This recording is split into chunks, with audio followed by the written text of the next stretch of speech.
ஜெய் ஸ்ரீ கிருஷ்ணா.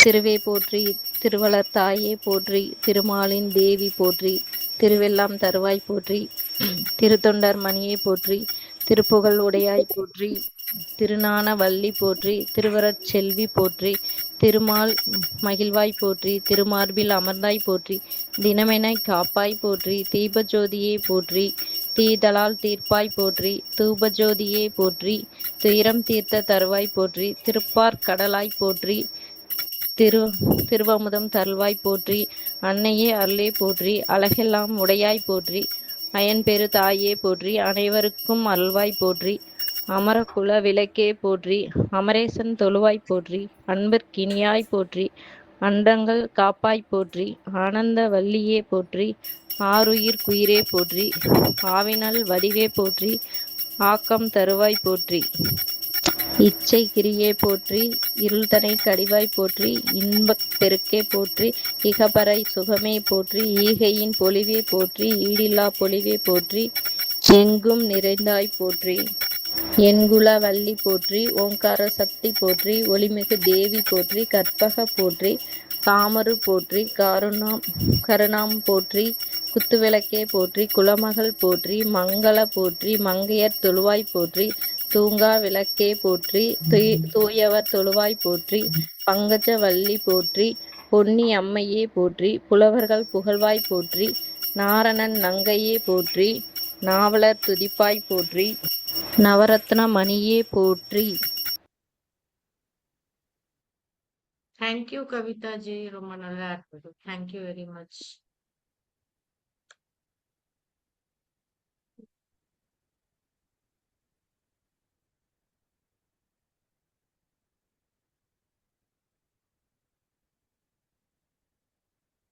ஜெயஸ்ரீ ஜி சொல்றீங்களா? சொல்றேம்மா. ஜெய் ஸ்ரீ கிருஷ்ணா.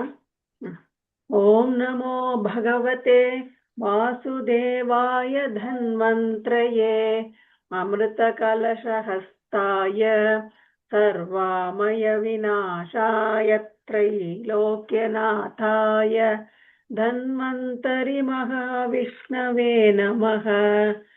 ஓம் நமோ பகவதே வாசுதேவாய தன்வந்திரயே अमृतकलशहस्ताय सर्वामय विनाशाय त्रैलोक्यनाथाय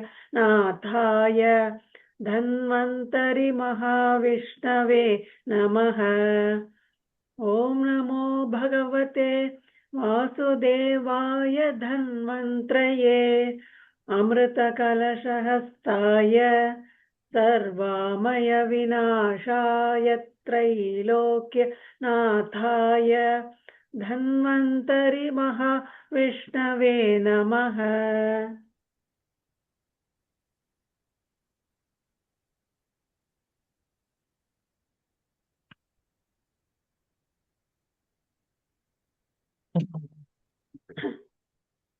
पीताम्बरं करविराजित शङ्खचक्रं कौमोदकी सरसिजं करुणासमुद्रं राधासहायमतिसुन्दर मन्दहासौ वातालयेश मनिषं हृदि भावयामि. தேங்க்யூ ஜி. விஜயலட்சுமி ஜி. நமஸ்தே ஜி, சொல்றேன். சாந்திரானந்தாவபோதாத்மகனுபவிதं காலதேशावतिभ्यां निर्मुक्तं नित्यमुक्तं निगमसदसहस्रेण निर्भास्यमानम् अस्पष्टं दृष्टमात्रे पुनरुपुरुषार्थात्मकं ब्रह्मतत्त्वं तत्तावद्भाति साक्षात् गुरुपवनपुरे हन्तभाग्यं जनानाम्.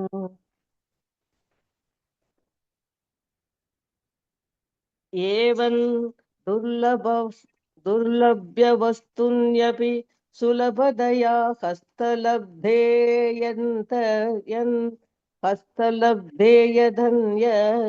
तन्वा वाचा धिया वा भजति बत जनक चोत्प्रतैव स्फुटेयम् एते तावद्भयन् तुस्ति रसमनसा विश्वपीडापहत्यै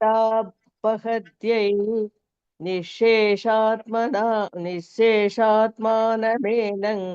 गुरुपवनपुराधीशमेवाश्रयामः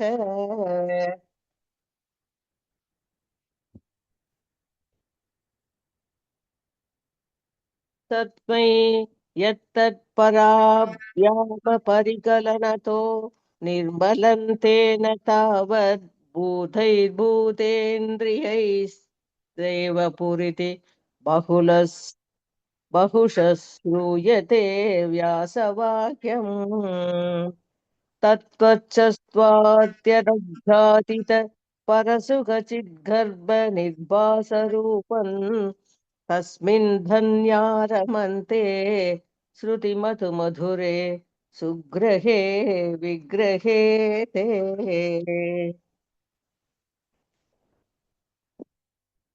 निष्कम्पे नित्यपूर्णे निरवधि परमानन्दपीयूषरूपे निर्लीनानेकमुक्तावलिसुभगतमे निर्मल ब्रह्मसिन्धो कल्लोल्लासतुल्यं खलु विमलतरं सत्त्वमाहुस्तथा तदात्मा कस्मान्नो निष्कलत्वं सकल इति वचस्वत्कलास्वेव भूमन्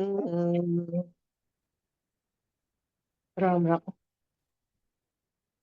निर्व्यापारोऽपि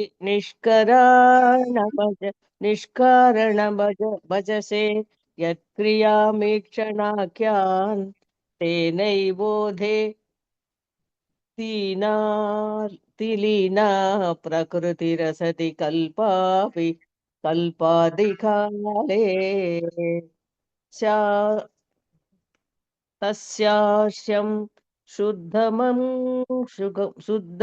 शङ्खमपि समधिरोधायकं सत्त्वरूपम् सत्त्वं सत्त्वं न सत्त्वं धृत्वा तथासि स्वमहिम विप वाकुण्ठवैकुण्ठरूपम्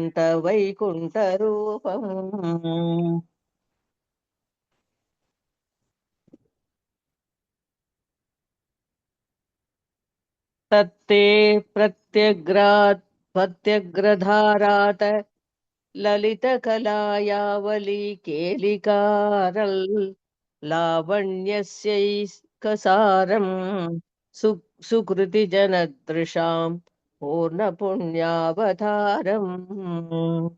लक्ष्मी निःशङ्गलीलानि लीलानिलयनममृत यन्तः सन्तोषमन्त सिञ्चत् सञ्चिन्तकानां वपुरनुकलये मारुतागारनाथ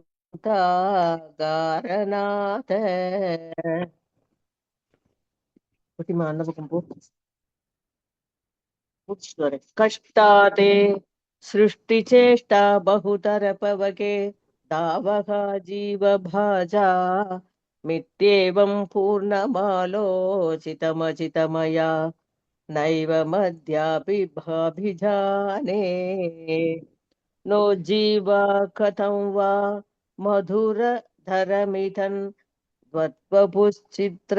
चित्रसात्रम् नैत्रस्त्रोत्रैश्च पीत्वा परमरससुधां बोधिभूरे रमेरन्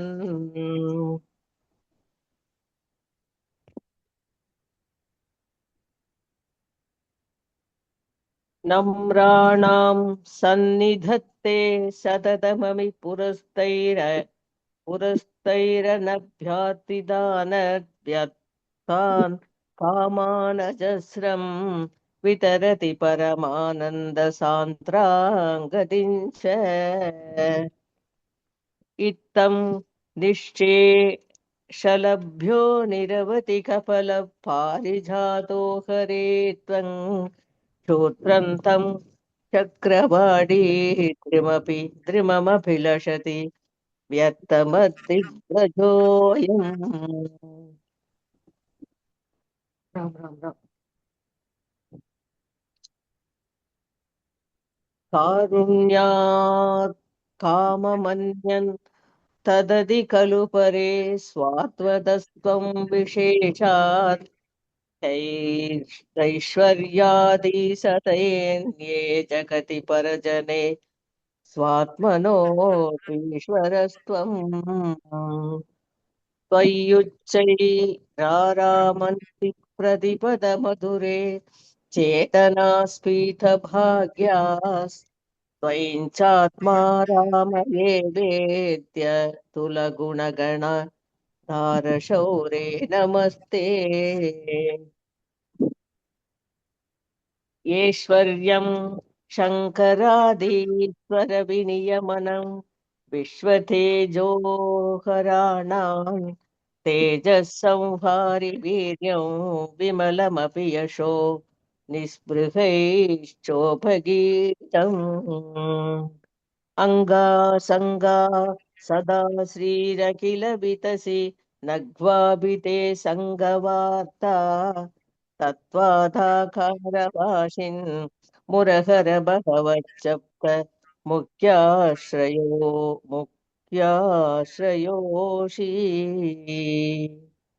ॐ श्रीकृष्णार्पणमस्तु इति प्रथमदशकं समाप्तम्। Thank you, Ji. Jai Shri Krishna. केट्दा ji? Thank you, Jai Shri Krishna.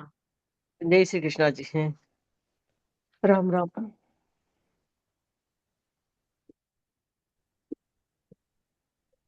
Banuji, எஸ்மா இது வரல ஸ்கிரீன்ல, அதனால வெயிட் பண்ணு. வரலையா? இல்லம்மா. வரே வந்துச்சு.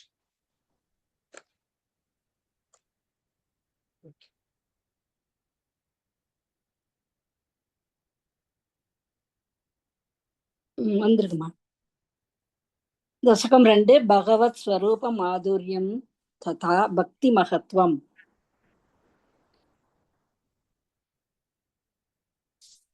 सूर्यस्पर्धि किरीटमूर्ध्वतिलक प्रोद्भासि पालान्तरं कारुण्याकुलनेत्रमात्रहसितोल्लासं सुनासापुटम् गण्डोद्यन्मकराभकुण्डलयुगं कण्डोज्ज्वलत्कौस्तुभं त्वत्रूपौवनमाल्यहारपटल श्रीवत्सदीप्रं भजेः.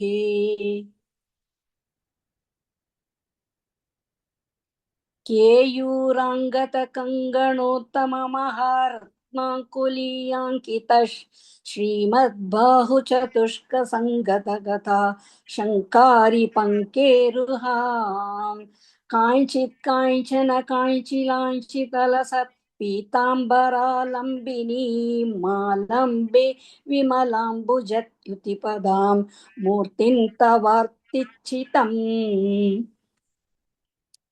चिदम्. यत्रैलोक्यमहीयसोऽभिमहितं सम्मोहनं मोहनात् कान्तं कान्तिनिधानतोऽपि मधुरं माधुर्यधुर्यादपि सौन्दर्योत्तरतोऽपि सुन्दरतरं त्वत्रूपमाश्चर्यतोऽभ्याश्चर्यं भुवनेन कस्य कुतुकं पुष्णाति विष्णो विभो. तत्तातृं मधुरात्मकं तव वपुः सम्प्राप्य सम्पन्मयी सा देवी परमोत्सुका चिरतरं नास्ते स्वभक्तेष्वपि तेनास्याबद कष्टमच्युत विभो त्वत्रूपमानोऽन्यक प्रेम स्थैर्यमयात चापलबलात् चापल्यवार्तोऽतभूत्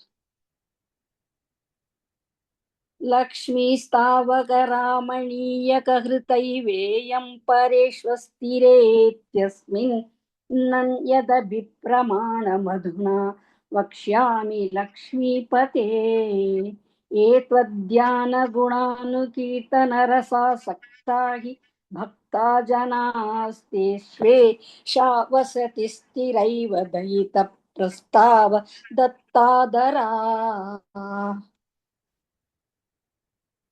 एवं भूतमनोज्ञता नवसुधा निष्यन्दसन्दोहनं त्वत्रूपं परचित्रसायनमयं चेतोहरं शृण्वताम् सत्यप्रेरयते मतिं मदयते रोमाञ्जयत्यङ्ककौ व्यासिञ्चत्यपि शीतपार्श्वविशरै विसरैरानन्दमूर्च्छोद्भवैः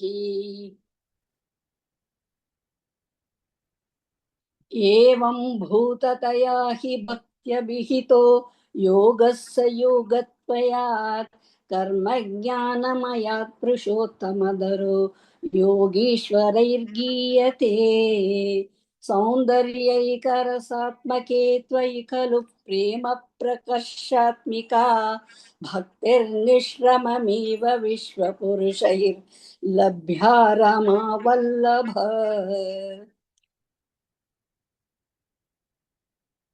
निष्कामन्यतः स्वधर्मचरणै यत्कर्मयोगाभिधन् तद्धूरेत्य बलं यतौपनिषदज्ञो ज्ञानोपलभ्यं पुनः तत्त्वव्यक्ततया सुदुर्गमतरैः चित्तस्य तस्मात् विभो त्वत्प्रेमात्मकभक्तिरेव सततं स्वादीयसी श्रेयसी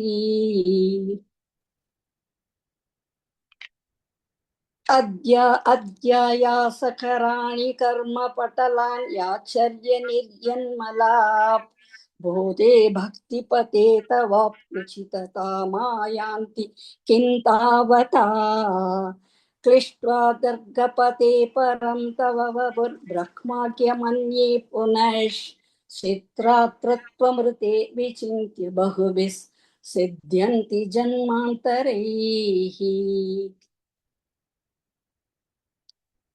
त्वद्भक्तिस्तु कदारसामृतजरी निर्मज्जनेन स्वयं सिद्ध्यन्ति विमलप्रबोधपदवीमक्लेशतस्तन्वती सद्यः सिद्धिकरी जयत्ययि विभो सैवास्तु मे त्वत्पथ प्रेम प्रौढिरसार्धरात्र ऋततरौ वातालयादीश्वर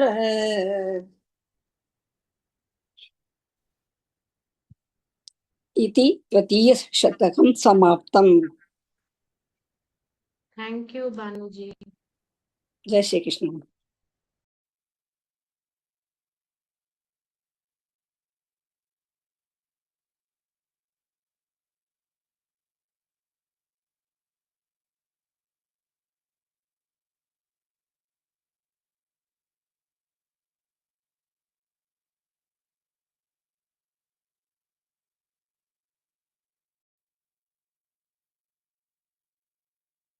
Kameshwari ji.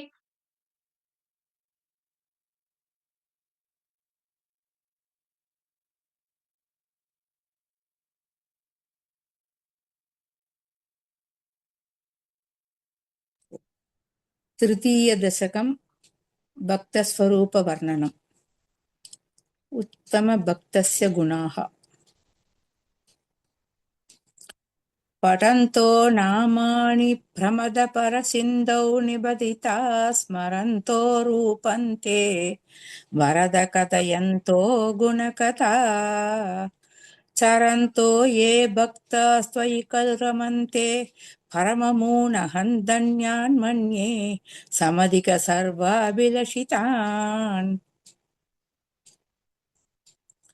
कदक्लिष्टं कष्टं तव चरणसेवारसभरेऽपि अनासक्तं चित्तं भवति पदविष्णो हृदयां भवत्पादाम्बोज स्मरणरसिको नामानि वहानहं कायं गुहचन विवस्यामि विजने. இதான் சொன்னீங்களா? இல்லையே.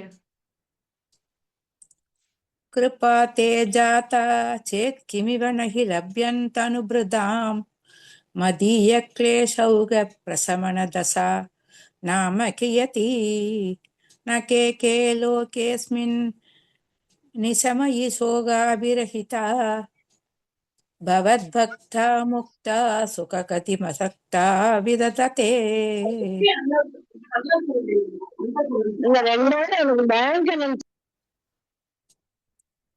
मुनिप्रौढारूढ जगति खलु कूडात्मकदयो भवत्पादाम्बोज स्मरणविरुजो என்னடா திடீர்னு नारदमुखाः பண்ண चरन्ति सस्वैरं सततपरिनिर्बाधपरचेत् सदानन्दाद्वैत प्रसरपरिमग्ना किमपरम्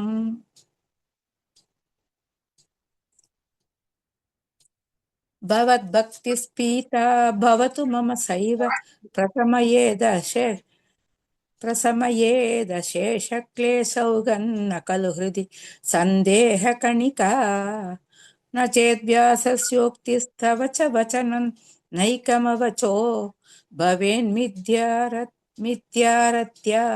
पुरुषवचनप्रायमखिलम्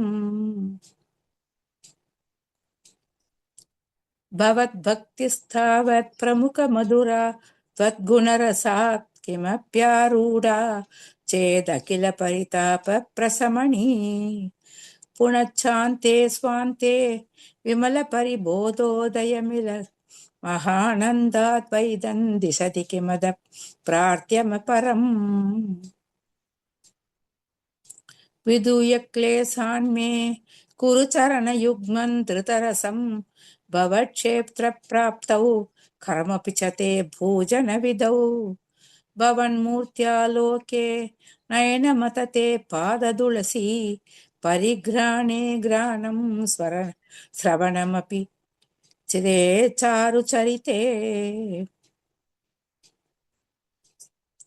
प्रबुधा दिव्यादि प्रसभचलिते मामकहृदि त्वदीयन्तद्रूपं परमसुखचिद्रूपमुदीयात् उदञ्चत्रोमाञ्चो कलितबहुहर्षाश्रुनिवहो यथा विस्मर्यासन् दुरुपशम पीडा परिभवान्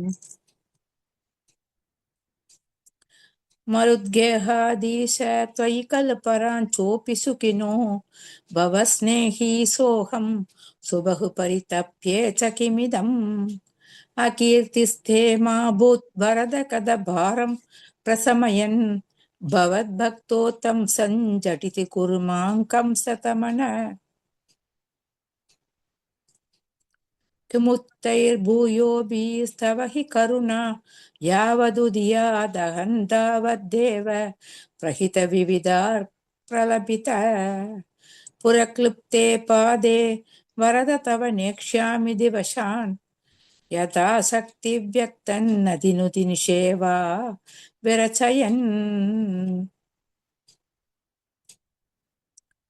इति तृतीयदशकं समाप्तम् Thank you, Kameshwari ji. Wonderful Kameshwari G, ரொம்ப நல்லா சொன்னேன். தேங்க்யூ நான் சார். முதல் 2 மிஸ் பண்ணிட்டேன், உங்களோட கேட்டேன். ஜெய் ஸ்ரீ கிருஷ்ணா, ரொம்ப நல்லா இருந்துச்சு. Thank you sir. தேங்க்யூ.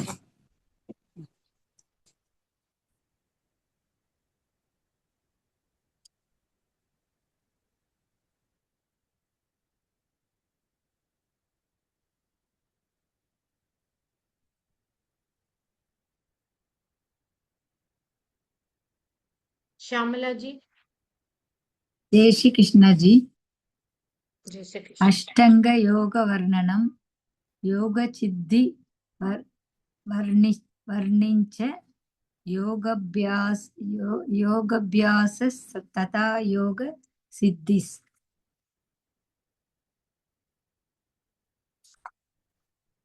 कल्यतां मम कुरुष्व तावतीं कल्यते भवतु वासनय्यया स्पष्टमष्टविधयोगचर्यया पुष्टया श्रुतव तुष्टिमाप्नुयाम्.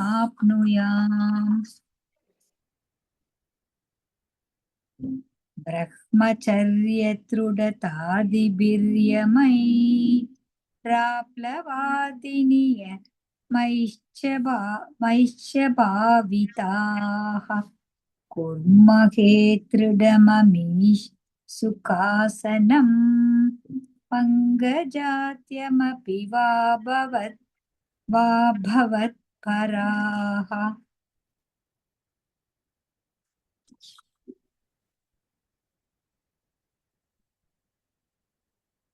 तारमन्तरनुचिन्त्य सन्ततं प्राणवायुमभियम्य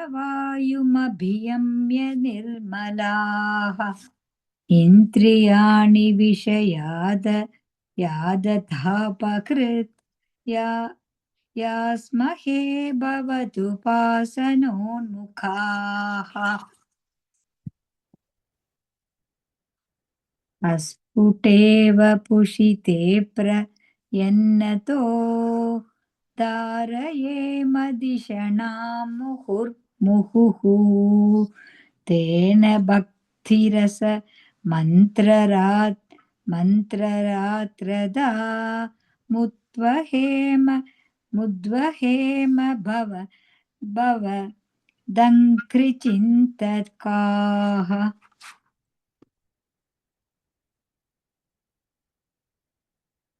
विस्फुटावयवबोधसुन्दरन् त्वत्वपुःसुचिरशीलनावशात् अश्रमं मनसि चिन्तयामहे दानयोगनिरतास्त्वताश्रयाः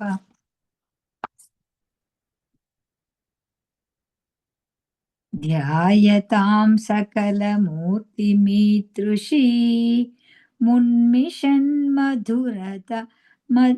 मधुरता कृतात्मनाम् सान्द्रमोदरसरूपमान्तरम् ब्रह्मरूपमयि देव भासते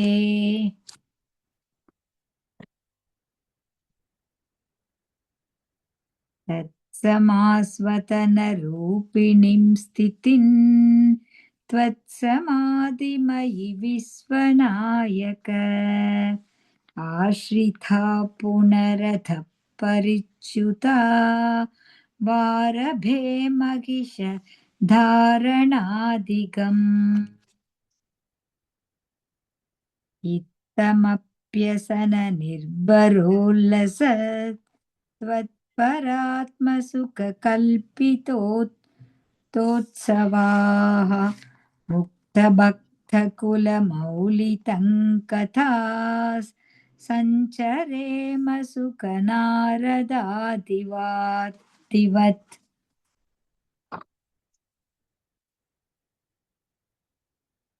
तत्समाधिविजयेतु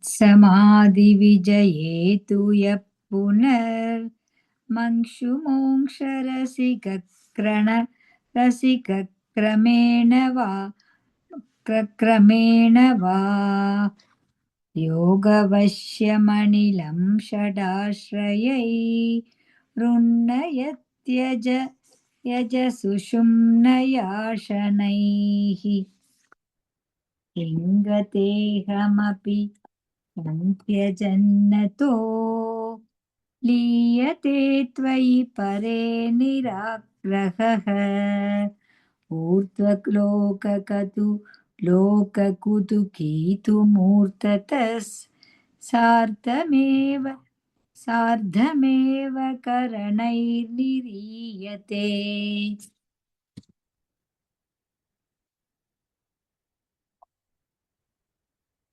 अग्निवासरवलक्षपक्षकैरुत्तरायणजुषा च तैः प्रापिते रविबदं भवत्परे मोदवान् त्रिवबतान्तमीयते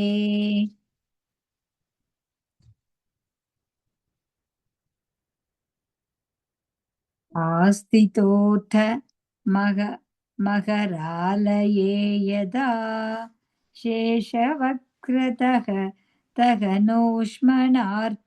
नार्त्यते ईयते भवतु पार्श्वयस्तथा तदा पदमः पुरैव वेदसः पदमदः पुरैव वा।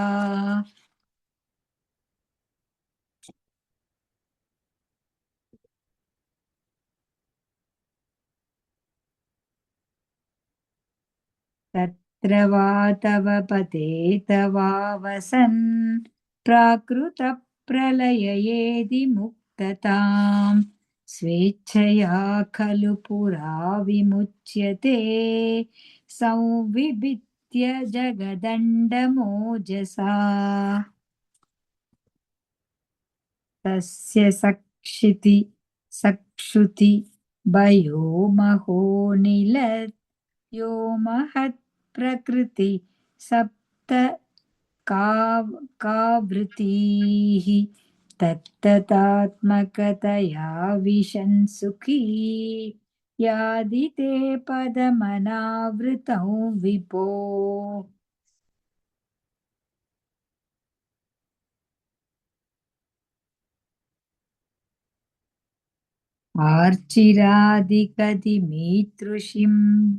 मीतृषु वृजन् विच्युतिन्न भजते जगत्पते सच्चिदात्मक भवद्गुणो दया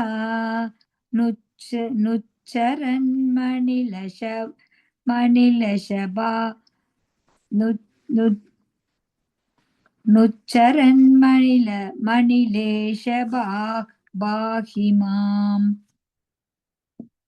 इति चतुर्थदशकं समाप्तम्। Thank you, Shamla ji. Welcome ji. Thank you, जय Ji. Shri Krishna Thank you, ji. Ji. Jai Shri Krishna, welcome. Ji. जय Shri Krishna ji. Wonderful. Jai Shri thank you Krishna. Ji. நல்லா இருந்ததுமா.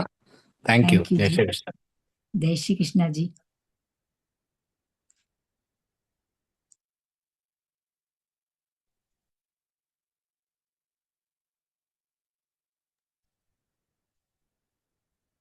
ஜி சொல்லட்டுங்களா ஜி?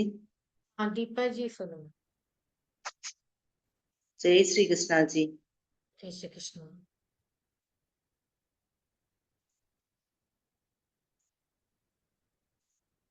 दशकम् 5 विराट् पुरुष उत्पत्तिः। व्यक्ताव्यक्तमिदन्न किञ्चिदभवत् प्राक्प्रक्षये मायाया गुणसाम्यर्धौ विकृतौ त्वय्या गताया लयम् नो मृत्युश्च तदा मृतैः च समभून् नाप्नो न रात्रे स्थितिः तत्रैकस्त्वमशिष्य यदा किल परा नन्दप्रकाशात्मना कालकर्मगुणा च जीवनिवः विश्वं च कार्यं विभो चिल्लीलारतिमेयुषि त्वयि तदा निर्लीना नदा माययुः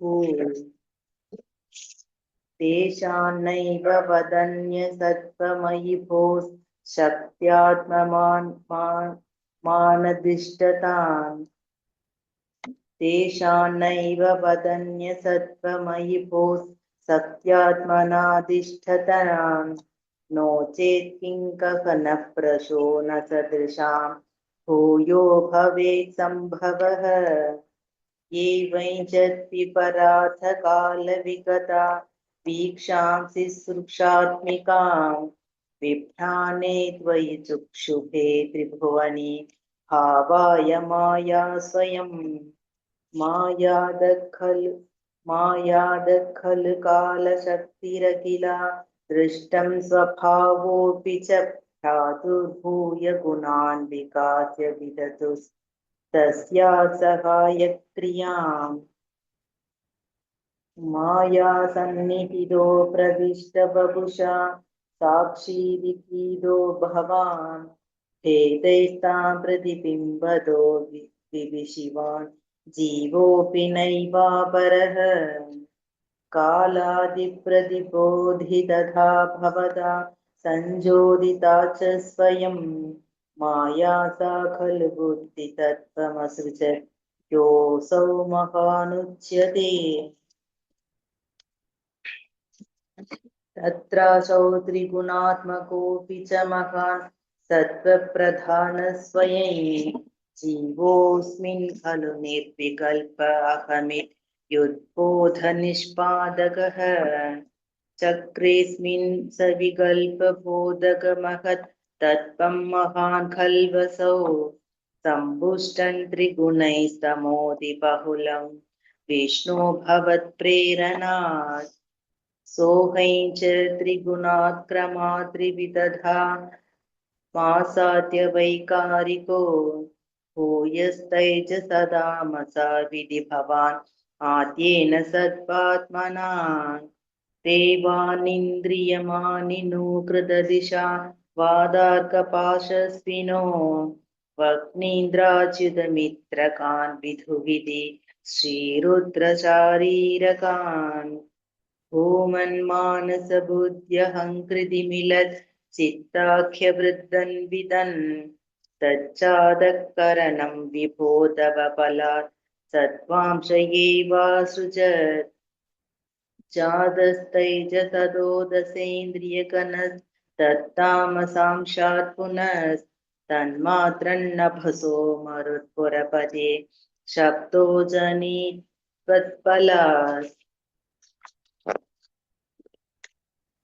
शब्दाद्योमतदससजितत् विभो स्पर्शन्तदो मारुतन् तस्मात् रूपमदो महोधचरसन् तोयं च कान्तं महीम् एवं माधव पूर्वपूर्वकलनात् तात्यात्यधर्मान्विदं बोधक्राममिमं त्वमेव भगवन् प्राकाशयस्तामसात् ये बोधगणास्ततेन्द्रियगणा देवा च जातपृतं नोषे भुवनाण्डनिर्मितिविधौ देवैरमीभिस्तदा स्वन्नानाभिधशुक्तिभिर्नुतगुणस्तत्पान्यमून्याविशं चेष्टाशक्तिमुदीर्य तानि घटयन् हैरण्यमण्डं